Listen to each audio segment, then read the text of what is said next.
Olá, amados, mais uma vez nós estamos aqui para caminharmos junto no nosso curso sobre as parábolas de Jesus, série Parábolas, e hoje nós estamos na 13ª aula e nós vamos falar sobre a parábola dos meninos na praça.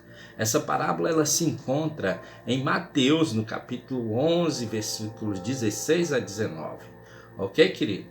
A palavra de Deus ela diz assim: a que posso comparar esta geração? São como crianças que ficam sentadas nas praças e gritam umas às outras. Nós tocamos flautas, mas vocês não dançaram. Nós cantávamos um lamento, mas vocês não se entristeceram. Pois veio João, que jejua e não bebe vinho, e dizem, ele tem demônio.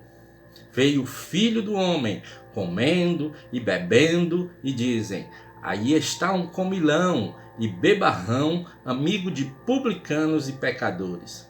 Mas a sabedoria é comprovada pelas obras que a acompanham. De uma forma bem resumida, nessa parábola, ela descreve um grupo de crianças brincando numa praça. Essa era uma cena extraída diretamente do cotidiano, do dia a dia, naquele tempo. E o relato, ele consiste na ação de alguns meninos e meninas que estavam na praça, brincando, ali se divertindo. Quando Jesus disse, com quem vos vou comparar essa geração? É uma pergunta. Ele falava da geração da época dele. Mas hoje ele fala da nossa. Haverá uma geração do futuro, assim como teve a do passado. Mas de modo especial ele fala a nossa geração hoje. Mas a nossa geração é assim. Tocamos flauta e vocês não dançaram. Tocamos o luto e vocês não choraram. Essa geração não sabe o que quer. Não sabe o que fazer. Principalmente começando de dentro da nossa própria casa. Nós podemos encontrar isso até nos nossos filhos. Nós aconselhamos, dizemos isso, dizemos aquilo, mas percebemos que nossos filhos ainda estão como que meio perdidos. Não podemos esquecer também das pessoas que nos rodeiam, que nós conhecemos, de tudo que nós estamos vendo acontecer ao nosso redor. Não sabem o que querem, não sabem o que fazem. E eles não têm culpa. Não têm culpa, eles precisam conhecer a palavra de Deus, precisam conhecer o Evangelho, precisam conhecer Jesus. E por isso, são como essas crianças que não sabem o que querem. E ainda acham que nada está bom. Com essa parábola, Jesus coloca ênfase no modo de vida infantil que aquelas pessoas, os críticos da época estavam vivendo. Eles agiam de maneira inconsistente, irresponsável e de forma contraditória, de modo que nunca estavam satisfeitos com nada.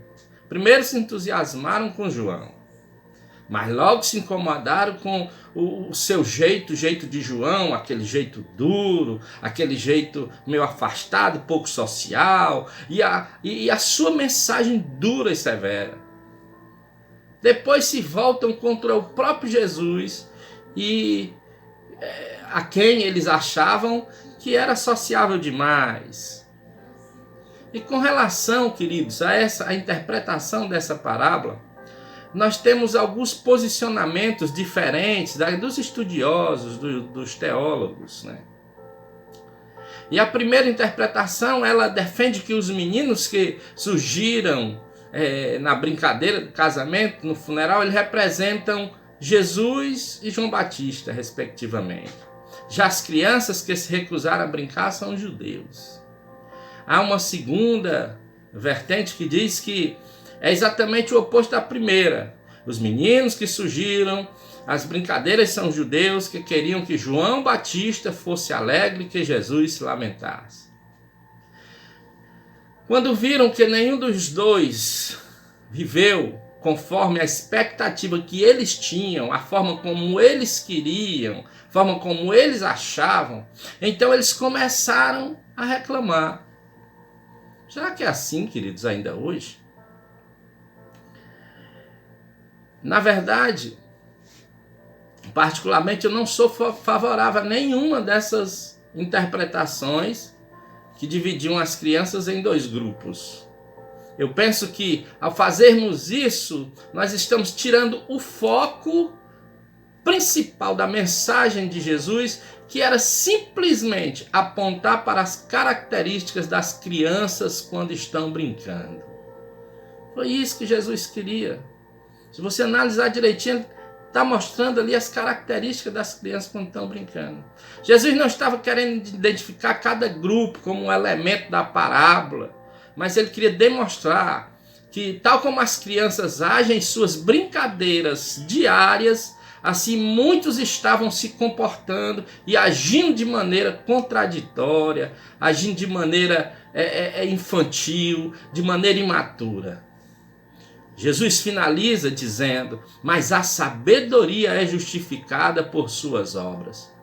No Evangelho de Lucas, a frase é: mas a sabedoria é justificada por todos os seus filhos. E embora exista essa diferença na construção da frase entre um e outro, ela não altera o sentido principal da mensagem que está sendo transmitida nos evangelhos. A sabedoria citada, ela vai se referir à sabedoria de Deus. Ou seja, a expressão usada por Mateus, ela vai estar enfatizando que as obras realizadas por Jesus são provas de sabedoria de Deus. O Evangelho de Lucas, ele enfatiza a condição de que os filhos de Deus, eles são testemunhas vivas de sua sabedoria.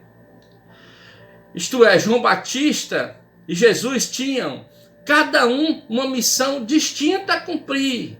Um veio antes para preparar o caminho, e outro veio depois para trazer as boas novas. Muitas pessoas viram neles a sabedoria de Deus que estava revelada, de maneira que os filhos da sabedoria são todos aqueles, queridos, que foram sábios o suficiente para entender, para receber com sinceridade a mensagem que estava sendo anunciada, tanto por um como por outro, e principalmente por Jesus. E que lições nós podemos aprender para as nossas vidas, queridos, hoje, através dessa parábola? A primeira lição é que existem sentimentos aqui que nós vamos notar. Sentimentos de inocência e outro de infantilidade. Jesus nos ensinou uma mensagem muito clara em seu ministério, de que precisamos ser como crianças, dando ênfase na questão da inocência, da pureza que nós devemos ter com relação à palavra, com relação ao evangelho, com relação às nossas vidas. Porém, há uma diferença muito grande entre o ser como criança e o ser infantil. Nós não podemos deixar passar isso batido. Enquanto a primeira condição ela é elogiada pelo Mestre, por Jesus, a segunda é condenada de forma muito clara. Então nós podemos refletir em nossas próprias vidas qual é o tipo de conduta que nós estamos tendo. Será que nós estamos sendo como crianças puros, verdadeiros? Ou será que nós estamos sendo infantil? Um outro sentimento que a gente nota nessa parábola é o sentimento da indiferença. A comparação com as crianças naquela geração, a indiferença. O versículo diz que eles não dançaram, eles são indiferentes. não se alegram com as boas novas da salvação, não tem alegria, não traz alegria com a possibilidade da ressurreição, não trazem alegria, não tem alegria com a possibilidade do perdão dos pecados, não tem alegria com a possibilidade da vida eterna. São indiferentes, querido.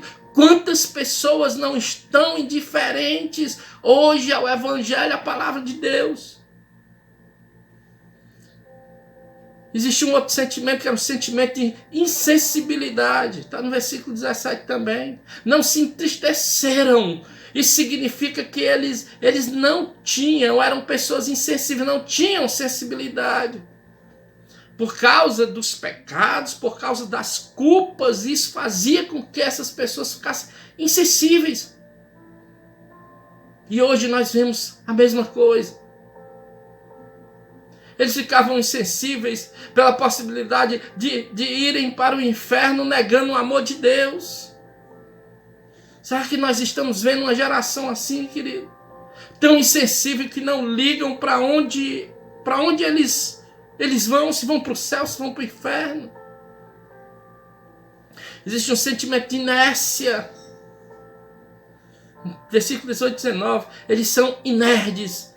Não modificam seus comportamentos, não modificam suas atitudes, não modificam suas vidas. A palavra parece que não faz efeito, não importa que se seja pregado no estilo de João, ou se seja pregado no estilo de João, de Jesus, no estilo com amor, com graça. Não importa como a mensagem lhe é transmitida, são insensíveis, são indiferentes, inertes quanto a Deus e as suas próprias vidas e os seus destinos. Céu ou inferno? Tanto faz. Tanto faz. Pecado ou perdão? Tanto faz.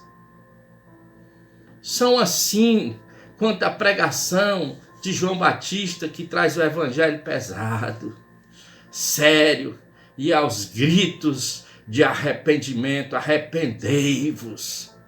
E também assim reage ao evangelho de Jesus, um evangelho com graça, amável, um evangelho simpático, compassivo, humano. Misturou-se com o povo e mesmo assim foi rejeitado. Esse foi Jesus, querido. Se assemelhou ao povo. Outra lição é que, diferente dos sentimentos, a sabedoria ela deve ser acompanhada de obras.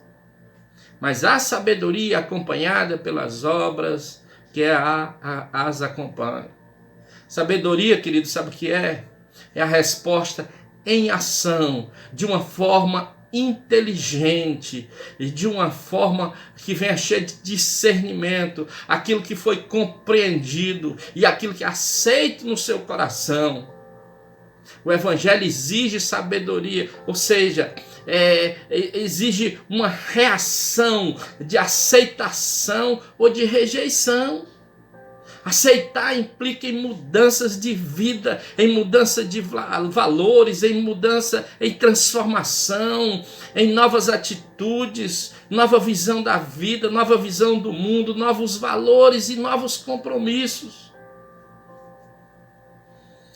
É isso, querido. Essa parábola, ela nos traz isso. Pense, como é que está a sua geração? Que geração é essa que nós estamos envolvidos, amados? Ela ouve e valoriza o evangelho, a palavra de Deus? Aqui são meninos na praça, que nós podemos olhar como adultos, agindo como criança. Mas essa noite eu quero abençoar a sua vida, abençoar a sua casa, a sua família, abençoar os seus sonhos, querido. Se você gostou dessa reflexão, dessa aula, compartilhe, convide outros irmãos, multiplique essa palavra, querido. Se inscreva no canal, curta, comente, deixe algum comentário. Se quiser fazer alguma indagação, alguma pergunta, a gente está à disposição para conversar com você. Deus abençoe a sua vida, a sua casa e a sua família, em nome de Jesus.